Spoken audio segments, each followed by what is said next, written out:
Hey everyone, welcome to another episode of Pony 411. This is episode number 270 for the week of August 4th, 2019. I am Nemesis and I am joined by Alca7raz. Hey. Yeah, we're actually recording this one a bit early because of BronyCon, so yeah, we're gonna get it out of the get out of the way so I don't have to bring recording equipment with me. Yeah, bringing expensive recording equipment on a plane is... I did it once. It's kind of a pain in the butt because it makes things a lot heavier, turns out. Yes, it takes up space in luggage, and and then you get weird looks from the TSA, and yeah, we don't want to break anything. Yeah, so basically, it's just we're gonna record this one early because we have the opportunity.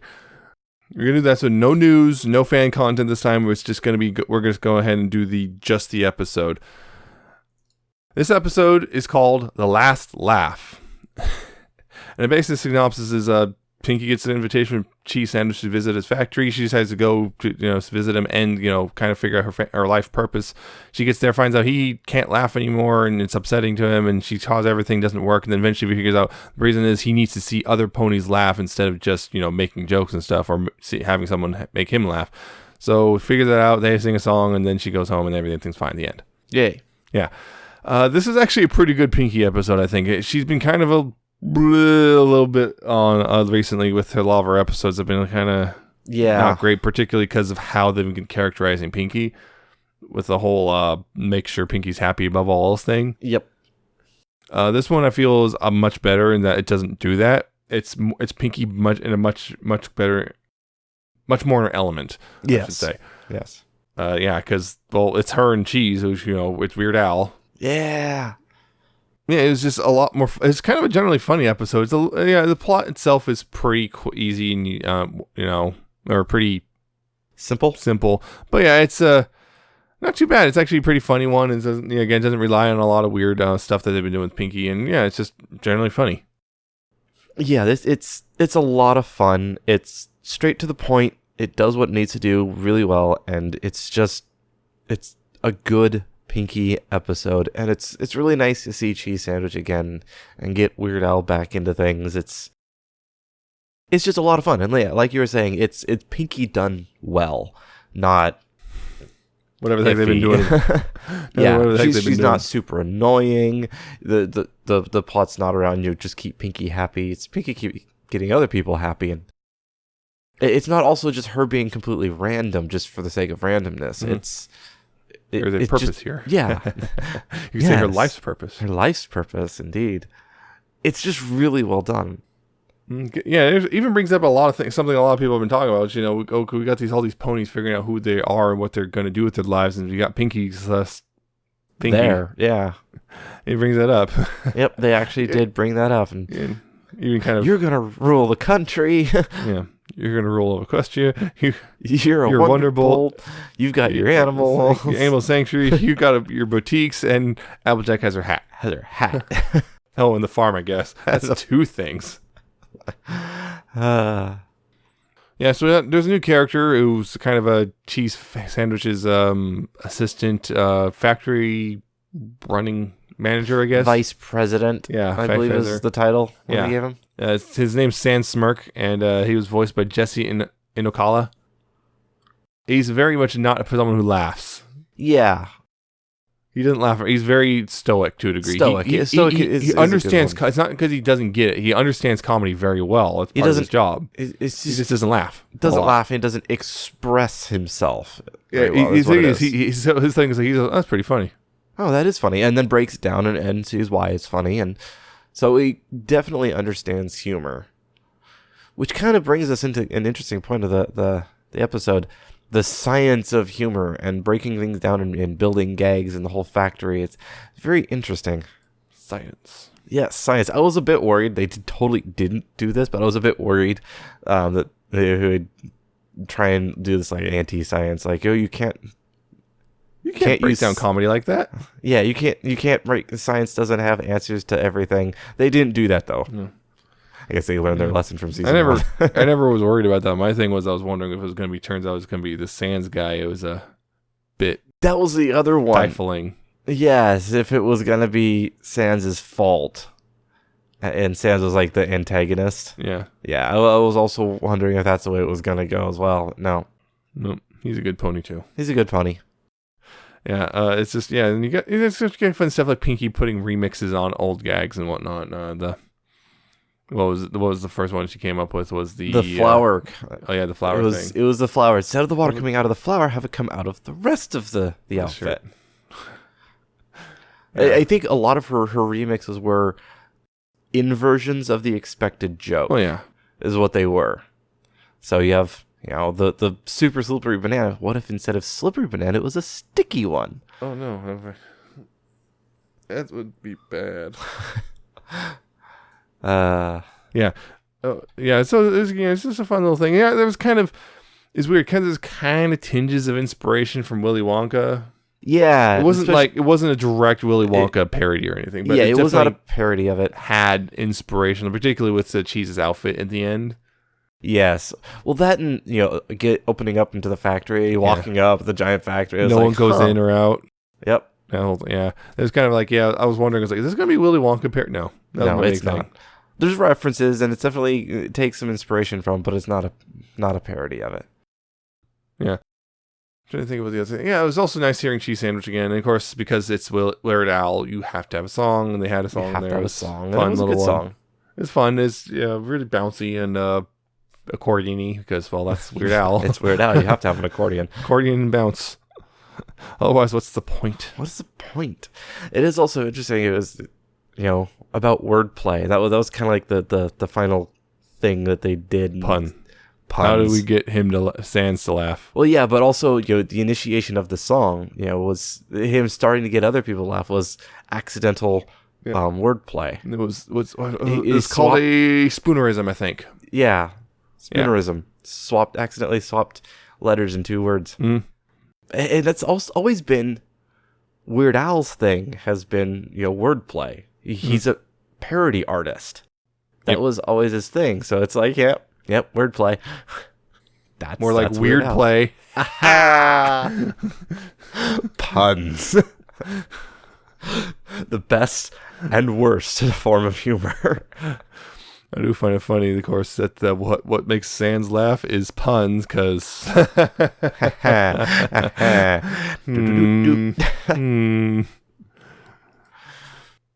makes you wonder. Sans. Yeah, because this was written by Michael P. Fox and Will Fox. Fox Brothers. Yep, the Fox Brothers. Yeah, there's a lot of funny little visual things. I was like, when Pinkie was trying to first get in, it's just let me squeeze by you, and squishes her face up against the gate. Nope. And again, this is something. They're really ramped up face stuff when it comes to this show. Yes. This is one of the things they really upped the ante on. Yeah, I think like every season. This one in particular, there's a noticeable jump. Huge. I've been really seeing it. Yeah. It's almost to the point. It's so much better that it's distracting. Yeah. Yep. Go through and just watch it for the faces and completely forget the story. We don't watch it for the plot anymore. We watch it for the faces. Oh no. We switched to the other side of the party. Yeah. Oh, I see how it is. Yeah. It's just nice to have that. Also, the other thing was weird. It's just Pinkie gets the invitation from Cheese, and it's in a cupcake. It's in a cupcake shaped container, and she starts eating it, even though it's not food. And Spike, are you sure that's edible? Not at all. What was it? How was it particularly phrased? Are you sure that's edible? I absolutely am not. Absolutely am not. And she keeps eating it because it's Pinkie. Pinkie's got some weird eating habits. She does. It's like, well, I'm trying to remember which one it was where she ate just by slapping her face into it. I just saw that pop up somewhere. Was that the thing with the fondue fountain? Or was it different? No, it was. She got it on a plate. And she just slapped her face into the plate to eat it. Yeah, I don't know. I remember. And then she didn't like it. It was bad. Oh no! I can't remember what it was. I just saw the clip recently. Oh no! But yeah, Pinkie was really good this episode. Mm-hmm. It was a much better overall for Pinkie. Yeah, you need to look behind you more often. Yeah. Because Pinkie's been really not great. It's just they've been leaning really hard in this weird thing of Pinkie's happiness comes over all else, and it's been to the detriment of a lot of episodes as of recent, and even the Equestria Girls special we talked about last week. Yeah, it's just like why is this? What is up with this? What is this weirdest thing? It's like this whole thing of we need to let Pinkie be zany just for the sake of being zany, because otherwise, it almost feels like they kind of ran into a weird wall with how to write Pinkie and didn't know what to do other than just make her weird and goofy. Make her weird and go off of that. Yeah, it's. I guess they're running. Are they running out of ideas? Is this what happens when you near the end of a 9-year run? Yep. Is this the beginning of why it does need to end and why it shouldn't keep going? Yeah, that's almost what it feels like. We're at that point. It's like, they are literally running out of ideas, and it's an example of the Batman quote. Yeah, which we've talked about. Yes, which we've talked about. So I didn't repeat it. Yeah, but it's just it's a weird thing, and it's nice to see kind of a good Pinkie episode again, because Pinkie's episodes have been faltering a little bit. They've been hit or miss. Yeah, they've been really bad lately. No, honestly.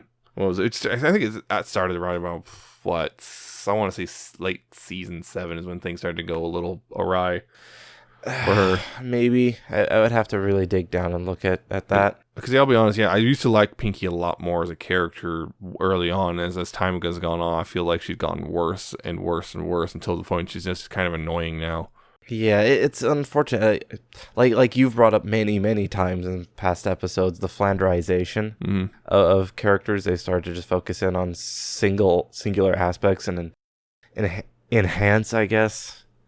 Yeah, really exacerbate. That's a better word. Exacerbate has a negative connotation that I'm intending. Mm-hmm. So yeah, and I guess that's what it's been.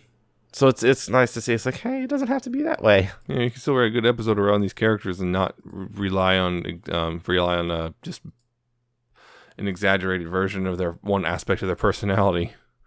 Oh. Thank goodness. Thank goodness. Yeah, it's I think particularly Pinkie and Twilight are the ones who really been suffering from this compared to the other characters. Like Applejack, weirdly enough, Applejack is the one that kind of almost figured out how to actually write her, Yeah, Applejack's been in a weird spot since the beginning, as that's why she always gets panned as the background pony. Yeah. Yeah, because early on, a lot of our early episodes are very, very, I want to say bland, almost bland, but kind of like very straightforward and cut basic. And dry. Just it's like, yep, that's or if she gets an episode. Yeah. As last couple seasons have gotten a lot better about fleshing her out as a character and making her more than just the farm pony. The farmer. I guess she's been getting better writing because they didn't start writing for her until late. Yeah. So they had they're able their material is able to go a little bit longer because they started late with her. Yeah. That's what it feels like. So yeah, she's gotten actual general improvement. Rarity's a weird one too, because she started off it wasn't too great initially, but kind of okay. But then she's gotten a lot better, way better as how it comes on. They just kind of let Tabitha just let things. Tabitha have at it. She voiced one of the guards too in this episode. Oh yeah. Let me press the button next time. I want to press a button next time. Which is also as nice as that pony was still also she was also burly, so that was nice. Yep, makes sense. Differing body types, because it's expensive to design multiple types. Do it anyway though. They can do it now because they already have all the assets. Yep. Yeah, it's a pretty fun episode, I think, and it's a good way to come back into the season. Yep. It's a good reintroduction. The final season. The end. Unfortunately, China decided to start airing early. Yeah, like almost everything is out now. Yep. It's getting to that point. It's probably going to be that point where everything's going to end up leaked. Well, not leaked. Not leaked, because technically not a leak, but yeah. Because it's one of those things I really wish they kind of... Maybe DHX didn't hand it off until a little later. Yeah. We're going to hold on to it because you guys keep just letting it go early. Yep. But oh well, that's how it is. Yep. Oh well. Oh yeah, and Pinkie at the end just kind of figured out, oh yeah, my purpose is making ponies laugh. Yep. She kind of figured it out on her own. Yep, she did figure it out. This is my She's fine. purpose. She already got it good. She already figured it out. She's good. What was the phrase? My life is purposing all over the place. Yeah. Oh yeah. Also the recursion almost went into recursive storytelling. And Twilight just shut that down because she knew that was not going to be a good road to go down.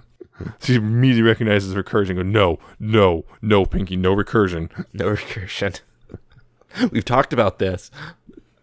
So, I guess it's more or less it. There's not a whole lot. Yeah, it's like you said in the beginning. It's a fairly simple plot, so not much more to dig into. But it is definitely. But it's a nice Pinkie episode for once. Yes, this is definitely a top tier episode. Yeah. Hopefully the rest of the season goes this way. Yeah, that's it. Yep. Like I said, no new fan content this time. We'll catch up with stuff next week. And Quester Girl stuff, we'll probably get that next week too, if there is any. Yeah, if there is any. Probably will be, but it's just going to be one of those things where it's just things are weird scheduling wise. We just have to do things in a weird way this time right now. Yay, BronyCon. It's good reasons. It's weird, but yeah, so that's that. So I hope you enjoyed this. I hope you keep up with us. You can do so listening to past and future episodes at pony411.libsyn.com. Again, that's spelled LIBSYN. If you want to go there, RSS feed and all that stuff, or you can go to one of the many links at the top of the page, and that's where you can find us. And I'm going to go over those over the next few minutes. You can also find us on YouTube, youtube.com/pony411. Like, comment, subscribe there. Click the notification bell for constant updates and whatnot if you want to. Or you can go to iTunes, Stitcher, or Google Play and search for Pony411 on any of those and subscribe. With Google Play, you have to go to play.google.com/music. If you want to do that. Because they're weird? Yeah, because they're weird. Because they're weird. Yeah, because you can also find us Ponyville Live right now. If you want to see us there, we'll pop up in the top banner whenever we update. There's also other podcasts and there's radio stations, and one of those is Ponyville FM, where we air every Tuesday night at 6 p.m. Pacific, 9 p.m. Eastern. If you want to check us out there, you can also check out live DJs and other music as over the course of the day, over the course of the week, over the course of the month, whatever. Over the course of the year. Yeah. Might as well extend it all the way out. I really don't know how much longer. We don't know because I don't know. I don't know the exact plans for post FIM. Yeah, I don't know. I know we're doing it's being talked about a little bit, but nothing concrete. Yeah, well, we're just now pushing a new version of this site. Yeah. Anyway, that's that. You can also contact us by email, pony411podcast@gmail.com. Questions, comments, criticism, what you think of this episode. Tell us about your BronyCon experience if you went, whatever. Yes. There's that. There's Facebook, facebook.com/pony411. Like us there. See new episodes that come out. There's right now there's images of Everfree Northwest on there. Probably will be BronyCon images eventually. I'm going to try. Like I said, we're recording this early. I'm going to try. This is that. And there's also Twitter. We're at Pony411. Follow us, retweet us, whatever. See us tweet whatever nonsense. Telling TrotCon to have a good time sometimes. Other things. Ponies. You can also follow the personal Twitters. I'm at Nemesis Prime 1, and he's an Alca7raz with a 7-7T and an underscore at the end. I need to tweet more. Yeah, probably should. I just don't know what to tweet about. Just stuff. Yeah, but no one cares. Oh, who cares? There's always that part of it. No one wants to see that. Just tweet it anyway. Yell into the void. Oh, I do that all the time anyway. Therapeutic to tweet into the void. Yes, until the void tweets back. Oh, well. Well, if the void tweets back, probably should just go ahead and tell them that they are indeed racist. Void. Yes. Tune in next week. We'll be talking about 246. Great. Yep, that is going to be an episode. I've already seen it, but someone else hasn't, so I won't say anything yet. And then just remember the synopsis, it's Rainbow Dash centric. Yep. So until then, please, pony responsibly. Yep. See ya. See ya.